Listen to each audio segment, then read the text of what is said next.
بسم اللہ الرحمن الرحیم۔ سامعین اکرام، آپ نے اللہ تبارک و تعالیٰ تو بہت بار سنا ہوگا، لیکن کیا آپ نے کبھی انسان کے نام کے ساتھ یہ سنا ہے؟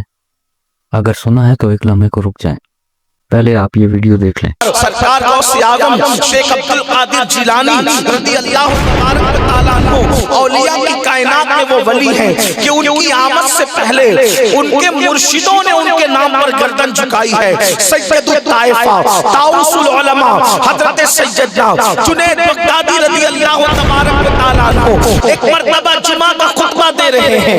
اس ویڈیو میں امین القادری صاحب بار بار رضی اللہ و تبارک و تعالیٰ عنہ کہہ رہے ہیں۔ تبارک و تعالیٰ کے الفاظ صرف اور صرف اللہ تعالیٰ کے لیے ہیں۔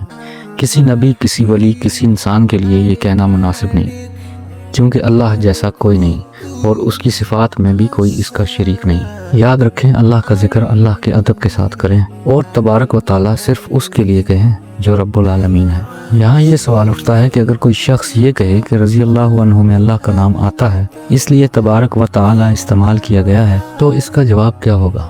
رضی اللہ عنہ یا رضی اللہ عنہا میں اللہ کا نام صرف عنوان کے طور پر آتا ہے، تاہم تبارک و تعالیٰ اللہ کی خاص صفات ہیں اور صرف اللہ کے لیے مخصوص ہیں۔ ہم تمام اولیاء اور بزرگان دین کی عزت کرتے ہیں، مگر ہم جانتے ہیں کہ اللہ کی صفات میں کسی مخلوق کو شریک نہیں کیا جا سکتا۔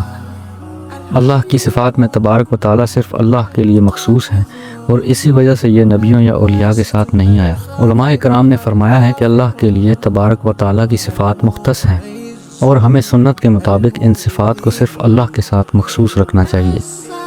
ہم سب کا مقصد اللہ کی رضا اور اس کے رسول صلی اللہ علیہ وسلم کی پیروی ہے اور اس بات کا خیال رکھنا کہ ہم اللہ کے ساتھ کسی کی صفات کو شریک نہ کریں ہمارے ایمان کا حصہ ہے۔ ہم کبھی بھی کسی نبی کا ذکر کریں گے تو ان کے ساتھ علیہ السلام لگائیں گے، اگر کسی صحابی کا ذکر کیا جائے گا تو رضی اللہ عنہ اور کسی ولی کا ذکر کیا جائے گا تو رحمت اللہ علیہ لگائیں گے، لیکن اس میں اللہ کے نام کے بعد تبارک و تعالیٰ نہیں لگایا جاتا، کیونکہ یہ صرف اللہ تعالیٰ کی صفات ہے۔ جزاک اللہ۔